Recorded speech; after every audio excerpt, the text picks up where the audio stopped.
Hello friends, welcome to study India. और जैसा कि आप जानते हैं कि भारतीय संविधान सीरीज हमारी चल रही थी, ठीक है। उसमें हमने 12 से 13 जो है टॉपिक कंप्लीट करा लिए हैं, ठीक है। हम पार्ट्स की बात कर रहे थे कॉन्स्टिट्यूशन में, उसमें मतलब कि भाग। और उसमें हमने सबसे पहला जो हमने पार्ट देखा वो था यूनियन एंड इट्स टेरिटरीज, ठीक है, यानी कि संघ और उसके क्षेत्र। और वो आर्टिकल था 1 से 4। अब हम बात करते हैं पार्ट 2 जो है सिटीजनशिप में, यानी कि नागरिकता, ठीक है। पार्ट 2 है, भाग 2 आर्टिकल है, ठीक है। 5 से 11 इसमें अनुच्छेद इसके अंतर्गत आते हैं। देखिए कि सिटीजनशिप जो जो भारत के नागरिक हैं, ठीक है, यानी किसी भी देश के नागरिक जो होते हैं, हालांकि हम यहाँ इंडिया की बात करेंगे। देखिए उनके पास अधिकार जो है उनके पास बहुत ज़्यादा होते हैं, जैसे कि उनको फंडामेंटल राइट्स से मिलते हैं, सिविल राइट्स से मिलते हैं, ठीक है। और देखिए अगर किसी भी व्यक्ति के पास वोटिंग करने का अधिकार है, ठीक है, मतलब मतदान करने का अधिकार है, तो वो उस देश का नागरिक होगा ही होगा, वो ये तो कंफर्म है, ठीक है। तो वोटिंग राइट बहुत इम्पोर्टेंट है, ठीक है। अब जैसे इंडिया में अगर कोई नागरिक है तो उसे उसका फंडामेंटल राइट्स मिलेंगे, उसको सिविल राइट्स मिलेंगे, ठीक है। वो प्रॉपर्टी ले सकता है यहाँ पर, गवर्नमेंट जॉब के लिए अप्लाई कर सकता है, ठीक है। वोट दे सकता है, चुनाव लड़ सकता है खुद, ठीक है। तो ये सब हैं, सब मिलेंगे इसको, ठीक है। अब देखिए देखिए जब हमारा देश आज़ाद हुआ था, 26 जनवरी 1950 को लागू हुआ था हमारा इंडियन कॉन्स्टिट्यूशन, ठीक है, इनेक्ट हुआ था। तो उस टाइम क्या था कि सिर्फ ये कुछ आर्टिकल रखे गए थे। वो उस टाइम की जो भी सरकमस्टेंसेस थे, ठीक है, परिस्थितियाँ थी, उसके हिसाब से वो बनाए गए थे।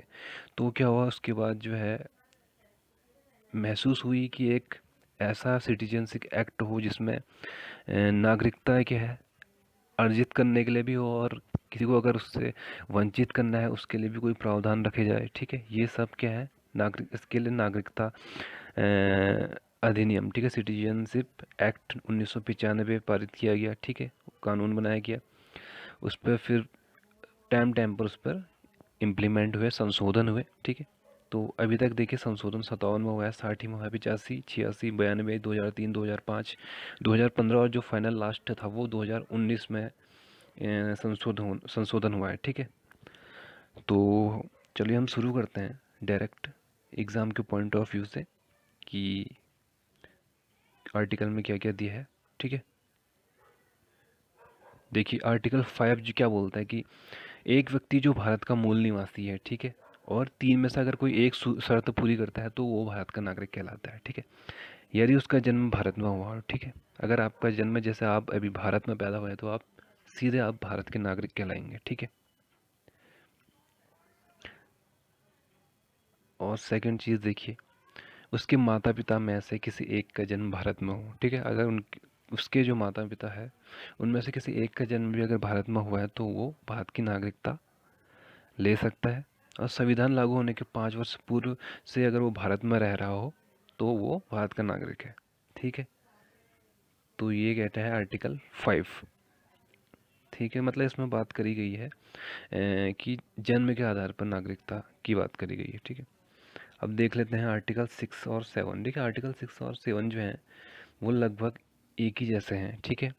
और ये उस टाइम के हिसाब से ये आर्टिकल बनाए गए क्योंकि उस टाइम जो है पाकिस्तान भारत का जब बढ़ा था तो पाकिस्तान से कुछ भारत आए थे, कुछ भारत से पाकिस्तान गए, फिर उसके बाद दोबारा पाकिस्तान भारत आ गए। तो उसके आधार पर उस टाइम कैसे नागरिक माना जाए, ये आर्टिकल 6 और 7 में है। जैसे एक व्यक्ति जो पाकिस्तान से भारत आया हो, ठीक है, उसने पाकिस्तान से भारत किया है, स्थानांतरण कर दिया हो, और यदि उसके माता पिता ओब्लिक दादा दादी मतलब उसके पेरेंट्स और ग्रैंड पेरेंट्स अविभाजित भारत में पैदा हुए हैं, निम्न दो में से अगर वो एक शर्त पूरी करते हैं तो वो भारत का नागरिक बन सकता है। देखिए यदि वह 19 जुलाई 1948 से पूर्व अगर वो पाकिस्तान से भारत आया है, अपने प्रवेशन की तिथि से उसने भारत में निवास किया हो, ठीक है, उसके बाद से वो भारत में निवास कर रहा हो तो वो सीधे भारत का नागरिक कहलाया कहलाया ठीक है, कहला सकता। इसके अलावा देखिए इसमें दूसरा पॉइंट जो है, अगर बाई चांस वो 19 जुलाई 1939 से पहले नहीं, 19 जुलाई 1948 को या उसके बाद भारत में उसने प्रवेशन किया तो उसे क्या करना पड़ेगा, 6 माह तक पहले तो निवास करना पड़ेगा भारत में, उसके बाद वो पंजीकरण के आधार पर भारत का नागरिक बन सकता है। ठीक है, ये है सिक्स्थ जो है आर्टिकल उसमें दिया गया है। ठीक है, अब देखिए आर्टिकल 7 भी वही है। ऐसा व्यक्ति जो 1 मार्च 1947 के बाद भारत से पाकिस्तान स्थानांतरित हो गया हो, लेकिन बाद में वो फिर भारत में पुनर्वास के लिए लौट आया हो, तो भारत का नागरिक बन सकता है। उसे क्या करना पड़ेगा, 6 महीने तक भारत में रहना पड़ेगा, और पंजीकरण प्रार्थना जब वो पंजीकरण कराएगा उससे पहले उसे 6 महीने भारत में रहना पड़ेगा। ये है आर्टिकल 7। ठीक है, आर्टिकल 6 और 7 एग्जाम में नहीं पूछे जाते ज़्यादा, क्योंकि ये उस टाइम की स्थिति से रिलेटेड है। ठीक है, जब विभाजन की, तो उसका कोई ऐसा वो नहीं है, मतलब उसका कोई इतना इम्पोर्टेंस नहीं है आज की डेट में। आर्टिकल 8 देखिए, आर्टिकल 8 क्या कहता है। आर्टिकल 8 ऐसे लोगों की नागरिकता की बात करता है, देखिए, जिनका जन्म भारत में नहीं बल्कि भारत के बाहर हुआ। ठीक है, एक व्यक्ति जिसके माता पिता या दादा दादी तो अविभाजित भारत में पैदा हुए हैं, लेकिन वह भारत के बाहर रह रहा हो, फिर भी भारत के नागरिक बन सकता है वो। ठीक है, यदि उसने भारत के नागरिक के रूप में पंजीकरण कूटनीति तरीके या पार्षदीय प्रतिनिधि के रूप में आवेदन किया हो। ठीक है, अब देखिए आर्टिकल 9 क्या बोल रहा है। आर्टिकल 9 कहता है कि किसी भी अन्य देश की अगर कोई नागरिकता लेता है कोई व्यक्ति, तो उसकी नागरिकता जो है स्वतः ही समाप्त हो जाएगी। जैसे इंडियन कोई सिटीजनशिप किसी के पास नागरिकता है और वह किसी अन्य देश की नागरिकता ले लेता है, तो आर्टिकल 9 के अकॉर्डिंग वो उसकी जो नागरिकता है भारत की, वो अपना भी समाप्त हो जाएगी, टर्मिनेट हो जाएगी। अब देखिए आर्टिकल 10 क्या कह रहा है। प्रत्येक नागरिक जो भारत का नागरिक है, यह समझा जाता है यदि संसद इस प्रकार के किसी विधान का निर्माण करे। ठीक है, देखिए जो संसद जो है, अगर कोई भी ऐसा विधान का निर्माण, कानून का निर्माण कर सकती है, ठीक है, नागरिकता से रिलेटेड। ठीक है, और सेकंड जो एक आर्टिकल 11 है, वो ये बोलता है कि संसद को राइट है कि वो नागरिकता के अर्जन और समाप्ति के तथा नागरिकता संबंधी अन्य सभी विषयों पर कानून बना सकती है।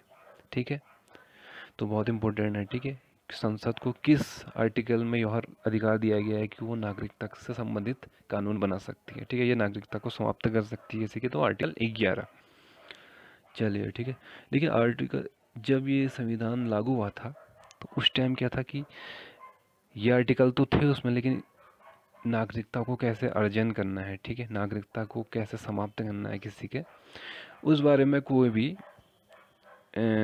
सूचना नहीं थी। ठीक है, तो 1955 जब सिटीजनशिप एक्ट आया, उसमें नागरिकता अर्जन कितने तरीके से हो सकती है, इसके अलावा नागरिकता समाप्ति कितने तरीके से हो सकती है, उसका वर्णन है। ठीक है, तो नागरिकता अर्जन जो है भारत में 5 तरीके से हो सकती है। बाई बर्थ यानी जन्म से, बाई डिसेंट यानी वंश से, बाई रजिस्ट्रेशन यानी पंजीकरण के माध्यम से, बाई नेचुरलाइजेशन प्राकृतिक रूप से, और एक इसमें ऐड और है क्षेत्र समाविष्टि की द्वारा। मतलब अगर किसी क्षेत्र को भारत ओवरटेक कर देता है, लाइक सिक्किम, सिक्किम को 1975 में ले लिया था, तो उसके नागरिक अपना भी भारत की नागरिकता ले सकते हैं। अब देखिए समाप्ति, समाप्ति 3 तरीके से हो सकती है। एक, अगर त्यागना, ठीक है, देखिए आप खुद अगर ऐसा कुछ घोषणा कर देते हैं कि मैं ये त्याग रहा हूँ इसकी नागरिकता, तो वो अपना भी आप स्वैच्छिक रूप से, इस तरीके से नागरिकता समाप्त हो जाएगी। दूसरा है बर्खास्त, अगर अन्य देश की नागरिकता आप ले ले तो क्या होगा, टर्मिनेट कर दिया जाएगा आपको यहाँ की नागरिकता से, क्योंकि भारत में एकल नागरिकता, ठीक है, इसका कॉन्सेप्ट जो है भारत ने ब्रिटेन से लिया है। ठीक है, जैसे यूएसए और स्विट्जरलैंड में आप देखेंगे, तो देखिए बर्खास्त आप किए जा सकते हैं नागरिकता से, उसकी जो शर्तें हैं वो अगर हम अन्य देश की नागरिकता ले लेंगे। ठीक है, और तीसरा है वंचित करना नागरिकता से। अब वो कैसे हो सकता है, जैसे आप अवैध रूप से, गैर कानूनी रूप से अगर नागरिकता अर्जित कर लेते हैं, ठीक है, तो आपको वंचित कर दिया जाएगा नागरिकता से। इसके अलावा अगर आप ये संविधान की डिसरिस्पेक्ट करते हैं, अनादर करते हैं, तो भी आपको वंचित किया जा सकता है। तीसरा, अगर आप देखें युद्ध के दौरान शत्रु शत्रु के साथ आपके गैर कानूनी संबंध हो, या ऐसी आप राष्ट्र विरोधी सूचना उसको दे दें। ठीक है, और 5 जो है पंजीकरण या प्राकृतिक जो नागरिकता है कि 5 साल के दौरान उसको किसी देश में 2 साल की अगर कैद हुई हो, तो भी आपको ये वंचित किया जा सकता है। 5 जो है वह भारत से बाहर 7 वर्षों से रह रहा हो, ठीक है, तो भी आप वंचित हो सकते हैं नागरिकता से। तो ये मैंने दोनों बता दिया, और ये दोनों का जो वर्णन है, ठीक है, नागरिकता अर्जन और नागरिकता समाप्ति, ये 1955 के नागरिकता अधिनियम में है। ठीक है, क्वेश्चन पूछा जा सकता है। अब देखिए जो अर्जित करने का नागरिकता है उसमें देखिए सबसे पहले जो बाई बर्थ है, ठीक है। देखिए 1 जुलाई 1947 से पहले अगर भारत में जन्म हुआ हो किसी का, या 26 जनवरी 1950 को, या उसके बाद भारत में जन्म हुआ हो, तो वो जन्म के आधार पर भारतीय नागरिकता, उसकी भारतीय नागरिकता मानी जाएगी। अब देखिए 1 जुलाई 1947 को या उसके बाद वो तभी नागरिक माना जाएगा जब उसके जन्म के समय क्या माता पिता में से कोई एक भारत का नागरिक हो। इसमें संशोधन किया गया उसके बाद। देखिए 3 दिसंबर 2004 के बाद, ठीक है, किसी का जन्म अगर भारत में हुआ हो वो ही नागरिक माना जाएगा यदि उसके पेरेंट्स दोनों उस समय भारत के नागरिक हो, या दोनों में से एक भारतीय नागरिक हो और दूसरा अवैध प्रवासी नहीं हो, ठीक है। तो ये संशोधन में हुआ, ठीक है। अब देखिए बाई डिसेंट यानी वंश के आधार पर कैसे नागरिकता अर्जित की जा सकती है। देखिए छब बढ़ पहले तो देखिए जन्म अगर 26 जनवरी 1950 को या उसके बाद वो भारत के बाहर किसी का जन्म होता है, या 10 दिसंबर 1992 के पूर्व भारत के बाहर किसी का जन्म होता है, तो वंश के आधार पर भारत का नागरिक वो बन सकता है यदि उसके जन्म के समय उसके पिता भारत का नागरिक हो। तो यहाँ पर सिर्फ पिता की बात करी गई है, ठीक है। और इसी को बाद में संशोधन किया क्योंकि देखिए अगर पिता ही पिता आएगा, कि अगर इसमें इसका मतलब ये है कि कहीं ना कहीं लिंग असमानता की बात की गई, क्योंकि इसमें माता पिता दोनों होने चाहिए, इनमें से कोई भी एक होना चाहिए। उसके बाद जब 10 दिसंबर 1992 को फिर से संशोधन हुआ इस एक्ट पर, तो तब इसमें कहा गया है कि जन्म के समय उसके पेरेंट्स में से कोई भी भारत का नागरिक हो तो उसे नागरिकता मिल सकती है, ठीक है। फिर 2004 में फिर इसमें संशोधन हुआ, तो तब क्या कहा गया, देखिए वंश के आधार पर भारत का नागरिक नहीं हो सकता यदि उसके जन्म से 1 वर्ष के अंदर वो भारतीय कंसुलेट में 3 उसके जन्म का पंजीकरण ना हो। अगर 1 वर्ष के अंदर पंजीकरण नहीं होता तो वो वंश के आधार पर नागरिकता नहीं ले सकता। अब देखिए तीसरा है पंजीकरण के माध्यम से जो अर्जित की जा सकती है, उसे 7 साल कम से कम भारत में रहना पड़ेगा। और अगर वो भारत में किसी से विवाह कर रहा है तो उसे 7 साल तक मतलब रहना पड़ेगा, उसके बाद ही वो पंजीकरण करा सकता है। अब देखिए देसीकरण के माध्यम से कैसा हो सकता है, यानी नेचुरलाइजेशन, कम से कम 10 साल तक इसमें भारत में रहना पड़ेगा, ठीक है। जैसे आप अदनान सामी की बात कर लीजिए, उनको भी नागरिकता मिली थी। देखिए कला विज्ञान या किसी भी क्षेत्र में आप मतलब अच्छे हो और 10 साल से भारत में रह रहे हो, आपके भारतीय जो कॉन्स्टिट्यूशन की 22 भाषाओं में से किसी का बहुत अच्छा ज्ञान हो, ठीक है, इस हिसाब से आपको देसीकरण के माध्यम से आप अर्जित कर सकते हैं नागरिकता, लाइक अदनान सामी, ठीक है। अब देखिए अर्जित भूमि मतलब क्षेत्र समाविष्टि अगर कर लिया जाए, जैसा सिक्किम, भारत अगर किसी भी भूमि को जब अपने एरिया में ला लेता है तो उसके नागरिक खुद ही भारत के नागरिक बन जाते हैं। तो उम्मीद करता हूँ आपको वीडियो पसंद आई होगी। आज हमने पूरा सिटीजनशिप कंप्लीट कर लिया है, ठीक है। यहाँ से आपका कोई क्वेश्चन अब एग्ज़ाम में छूटेगा नहीं, ठीक है, अगर आपने इतना पढ़ लिया है, ठीक है। 5 से 11 आर्टिकल आपको ध्यान रखना है, पार्ट 2 आपको याद रखना है, अर्जित करने के जो 5 माध्यम हैं वो आपको याद करने हैं, और किस तरीके से आपको 3 माध्यमों से वंचित किया जा सकता है वो आपको याद रखना है, ठीक है। संशोधन कब कब हुआ, कितनी बार हुआ, ये आपको याद होना चाहिए, ठीक है।